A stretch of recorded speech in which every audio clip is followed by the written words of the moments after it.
Look who's here, Laura Ingraham. Remember her. She is the founder of LifeSet. She's also going to have the new 10 p.m. show called The Ingraham Angle. And today's a big day for her. Tell us about this book. Launch day. I'm with you guys. Congratulations. I thought it was important to explain to people who think that Donald Trump got elected just because, you know, he's a celebrity, the or Russians. He had money, or the Russians, or Comey, or Hillary was a bad candidate. The reason he got elected is because conservative populism wins when properly articulated and passionately fought for. And going back to the days when I worked for President Reagan, all the way up through, you know, the Mitt Romney attempt to win in 2012 and everything in between, the populist revolution is real. It's happening. The working class is like kind of tired of being kicked to the curb. So it was time to tell that story. A lot of personal anecdotes along the way. How I became sort of this, you know, this believer in this. Well, this was really my mother, and you know, growing up, you know, as a working class kid, and you know, depending on how you look at it, it doesn't matter how much success you have. It's whether you know where you came from, and I do. I'm right. I've totally forgotten, so I need to find out where you came from.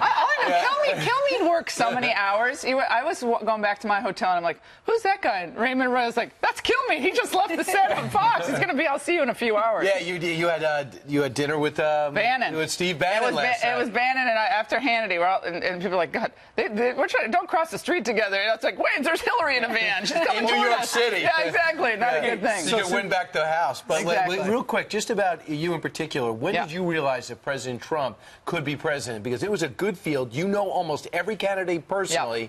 When did you say to yourself, this guy from New York City might be it? When he refused to apologize every time the New York Times demanded that he apologize. Republicans think that they'll be liked better by the establishment, the media establishment, if they say, well, you know, I understand your concerns, and I didn't really mean that.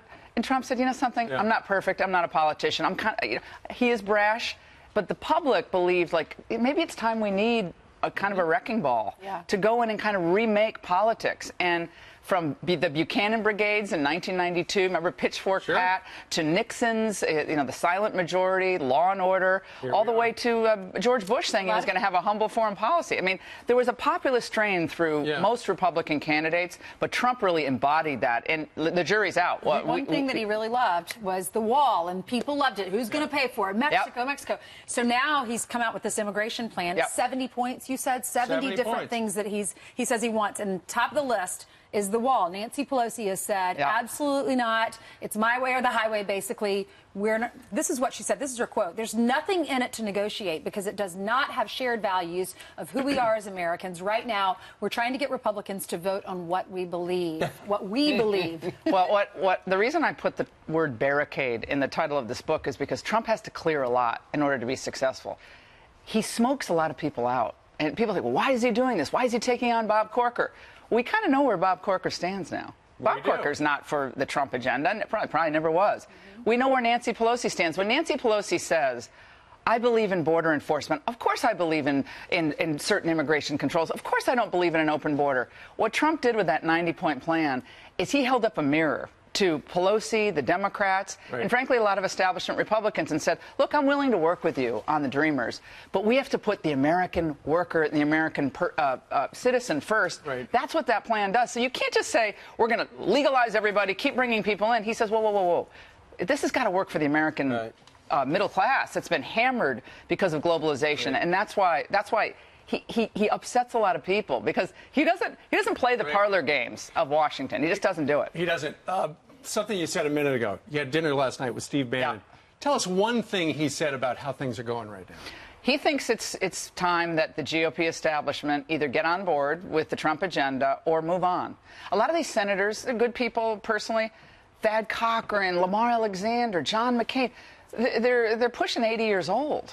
It's okay, that's fine, but it's time for a new generation of conservatives and thinkers to come forward who connect with the upset and the concern of the regular working person in the United States. When you're in Washington for decades and your whole life is shuttling between think tank and fundraiser and lobbyist event, you lose touch with the people. Sometimes you lose touch from where you came.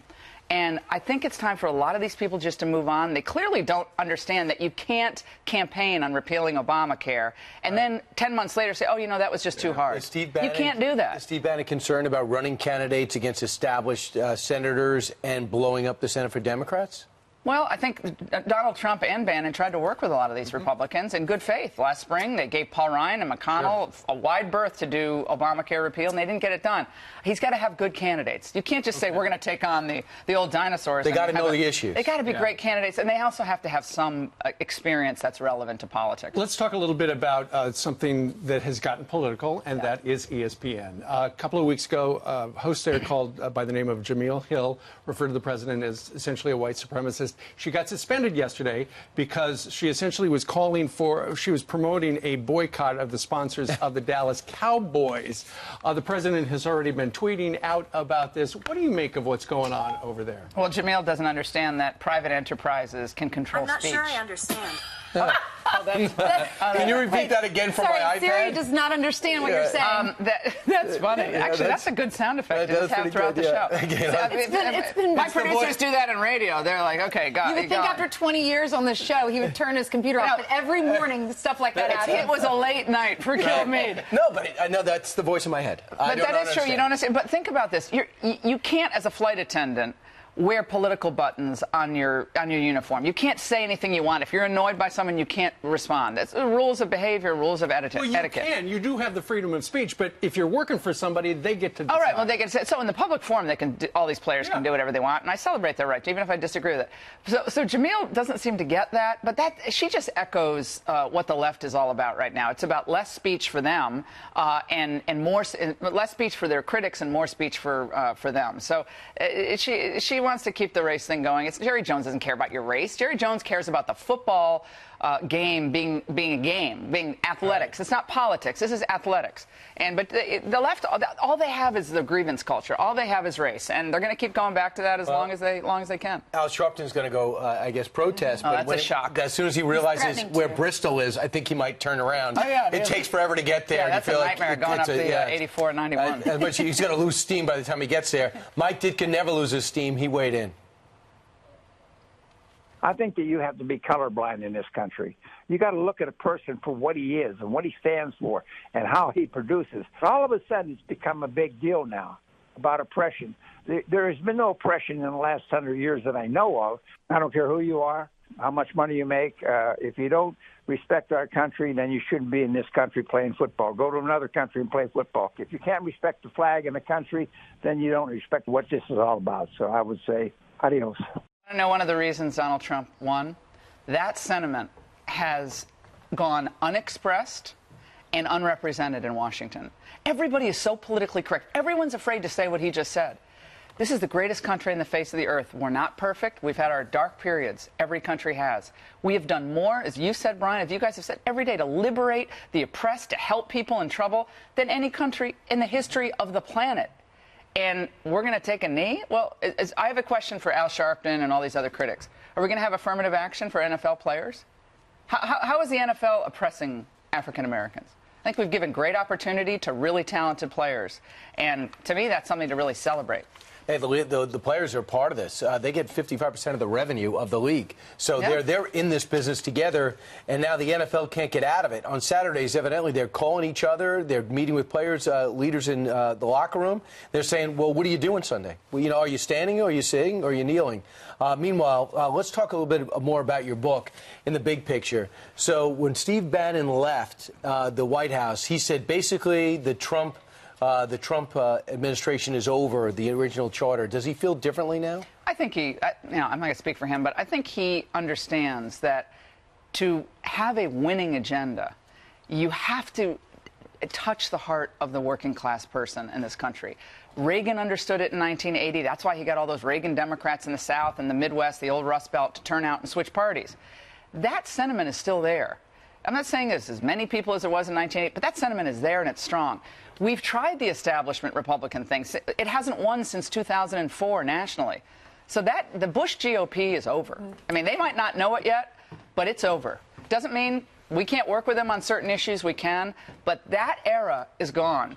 And I think Trump is much closer to Reagan in his philosophy on trade and American prosperity and the working class than he is to Bush. And he ever would be to Bush and to most of these Republicans on Capitol Hill thwarting him. And he's smoking them all out. it's nice to have, this is all transparent now. We know where everybody stands, where all the cards are on the table. Republicans campaigned on repealing Obamacare. Trump worked with them, said, you guys do it, you guys handle it, you're the experts. And the so-called experts could not get it done. I wanted to ask you about Marsha Blackburn. She's running for Senate re-election, you know, in the Nashville area. And she put together a video, a campaign video, talking about, remember when Planned Parenthood was selling baby parts? Oh, yeah. And they, exposed for doing that. Yes, they were exposed for doing that. She talked about it, and then Twitter decided it was going to be too offensive to put... She put an ad together, yeah. She put this ad together. So do we have a clip of that ad? We do have a clip of it. Listen to this. Totally dysfunctional. I'm 100% pro-life. I fought Planned Parenthood, and we stopped the sale of baby body parts. Thank God. Too inflammatory, Twitter says, and they took it down. Well, they don't. The left really never wanted to talk about what abortion is. It's very uncomfortable. It sure is. And the procedure of partial birth abortion, what it is, what happens to innocent life. So it's nice to hear all these Democrats talk about how we need to be nicer to each other and more compassionate, and this is all about respecting life. But when you really talk about what it is, they want to just say, oh, no, it's women's reproductive health, it's pro-choice. No, there's a human life involved, and good for Marsha Blackburn. All right, well, she wants to replace Senator Corker in Tennessee. For Bob Corker, yep. She's somebody that... Well, there'll be a lot of people running, and Marsha Blackburn's one of the people with a strong reign. Yeah, she's Congresswoman. She wants to take Corker's seat. And again, like Ed Gillespie in Virginia, all these, they have to smell the coffee. Where's the coffee here? Right. Check out her brand new book. It comes out today, Billionaire at the Barricades, The Populist Revolution, from Reagan, who she worked for, to Trump, who she's covering right now. All right, thanks, Laura, guys. Good to see you. I'll talk to you later. Get some sleep. Yeah.